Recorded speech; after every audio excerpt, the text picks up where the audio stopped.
조갑제 TV 시청자 여러분 안녕하십니까. 2024년 12월 12일 오전 8시 15분입니다. 12월 12일 1979년 12.12 사건과 비슷한 상황이 지금 한국에서 벌어지고 있습니다.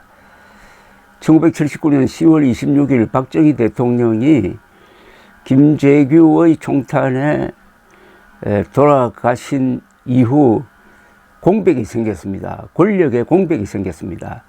최규하 당시 국무총리가 간접선거에 의해서 대통령으로 당선된 직후에 12.12 사건이 일어났습니다. 11.6 사건 났을 때의 계엄사령관이었던 정성화 장군을 연행하는 과정에서 전두환의 합수본부측과 육군본부측이 무력 충돌을 해가지고 쿠데타적 상황이 벌어졌고, 그 일촉즉발의 대결 상황에서 이긴 쪽이 전두환 합수본부측이었습니다. 그래서 그 다음에 5.17, 5.18을 거치면서 신군부로서 집권 세력이 되어가지고 전두환 정권이 등장하고, 이어서 노태우 정권이 등장하고 해서 1980년대를 이끌면서 5.18이라는 유혈 사태도 있었지만은 경제 성장률이 세계에서 1등이 되고, 무엇보다도 1988년 서울 올림픽 성공으로, 그리고 1987년의 6.25 선언으로 직선제를 받아들이는 이런 민주화를 거치면서 오늘 우리가 살고 있는 제6공화국이 열렸던 것입니다. 그런데 제6공화국이 지금 위기에 직면하고 있습니다. 윤석열 대통령의 어처구니 없는 비상계엄 선포 사건으로부터 이제 오늘이 9일째인데, 그 사이에 이른바 진위 쿠데타에 실패한 쪽을 향한 수사가 집중되다가 보니까 어떤 현상이 지금 벌어지고 있느냐 하면은, 국군 경찰 지휘부가 아수라장이 되고 있습니다. 마비되고 있습니다. 군대와 경찰의 지휘부가 이렇게 되는 것은, 이것은 국가적 위기입니다. 그러니까 군경 수뇌부의 공백 사태가 일어나고 있습니다. 지금 윤석열 대통령의 12.3 비상계엄 여파로 군 수뇌부 16명이 직을 잃거나 수사 대상이 되었습니다.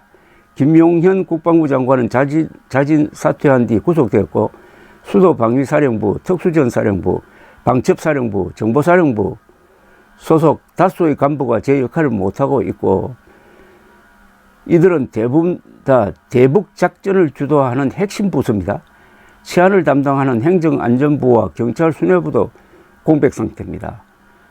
이상민 행안부 장관은 사퇴, 조지호 경찰청장과 김봉식 경찰청장은 지금 긴급 체포되어 가지고 조사를 받고 있습니다.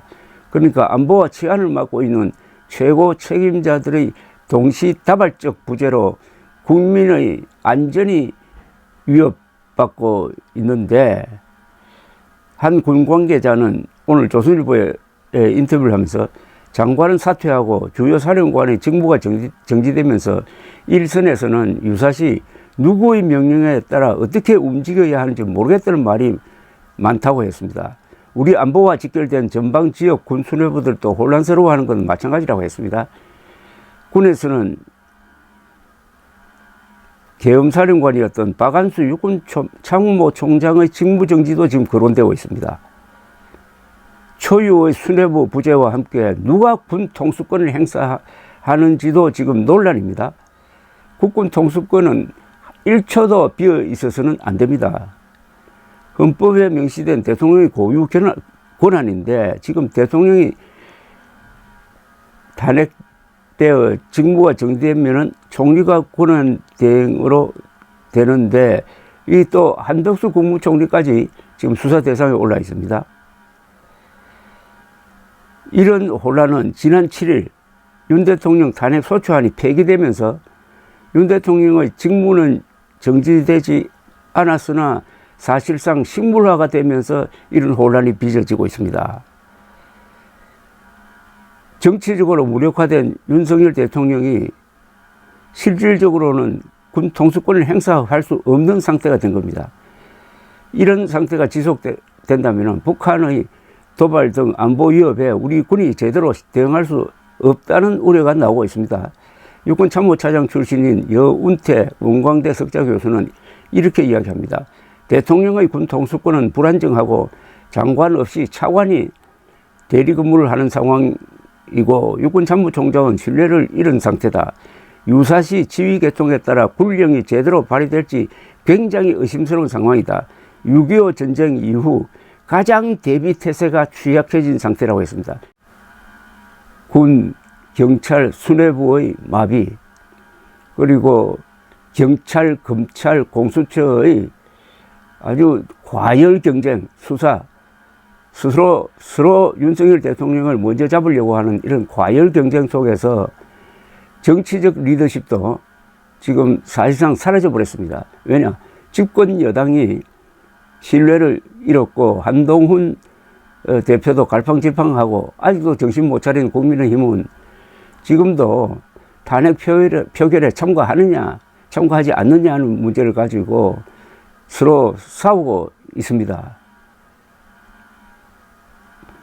이번 사태가 한미연합훈련까지 영향을 주고 있습니다. 내년 3월 정례 한미연합훈련인 자유의 방패나 한미일 3국 연합훈련인 프리덤 엣지 일정에 차질을 빚을 수 있다는 이야기가 나오고 있습니다. 특히 프리덤 엣지는 윤 대통령의 외교적 성과로 꼽히는 한미일 3국 정상회담의 결실이기 때문에 준비에 문제가 생길 가능성이 있다고 합니다. 미국은 계엄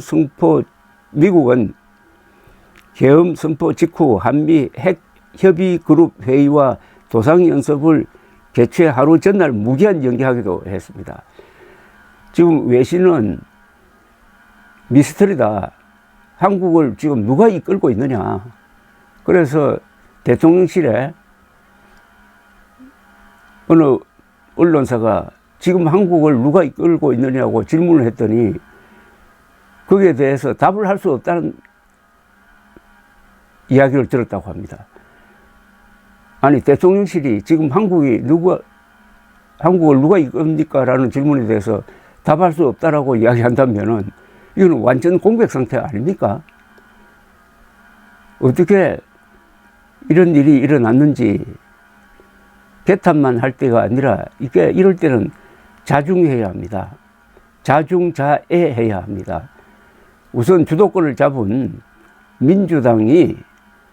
민주당보다는 국가를 더 중요하게 생각하면서 너무 과격한 권력 행사를 자제해야 되고, 국민의힘은 요리조리 피해 달릴 생각하지 말고 다음 대통령 선거에서 어떻게 하면 이길까 그런 생각하지 말고 보수 걱정하지 말고 나라 걱정해야 됩니다. 그리고 국민들은 이럴 때는 의사표시를 해야 됩니다. 윤석열 물러나라보다 더 중요한 것은 나라를 지키자는 구호 아니겠습니까? 이런 상태가 한 달, 두 달 가면은 한국은 어떻게 되겠습니까? 국제사회에서 지금 한국을 중시하고 있습니다. 대한민국은 세계에서 비자 없이 갈 수 있는 나라 수가 제일 많은 나라입니다. 그만큼 한국인이라고 하면 다 믿어줍니다.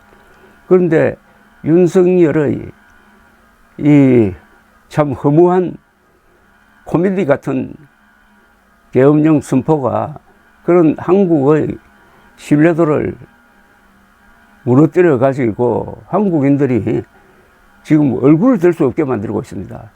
여기에 더해 가지고 지금 민주당과 국민의힘이 보여주고 있는 행태가 상황을 더 악화시키고 있습니다. 이럴 때는 국민이 들고 일어나야 됩니다. 이제는 윤석열 탄핵하라, 윤석열 보호하라는 차원의 시위를 할 게 아니라 대한민국을 지키자 하는 시위를 해야 할 때라고 생각합니다. 1979년 12.12 사건에 대해서 가장 많은 자료를 발굴했고 가장 많은 기록을 남긴 게 월간조선입니다. 그 월간조선의 편집장으로서 그런 역사적 임무를 다 했다고 자부하고 있는 저는 오늘 이런 상황을 맞을 줄은 꿈에도 몰랐습니다. 대한민국이 쌓아 올린 민주공화국, 자유민주주의 체제의 그 금자탑이 지금 와르르 무너질지도 모르는 지경에 이르렀습니다. 자중자애 할 때입니다. 감사합니다.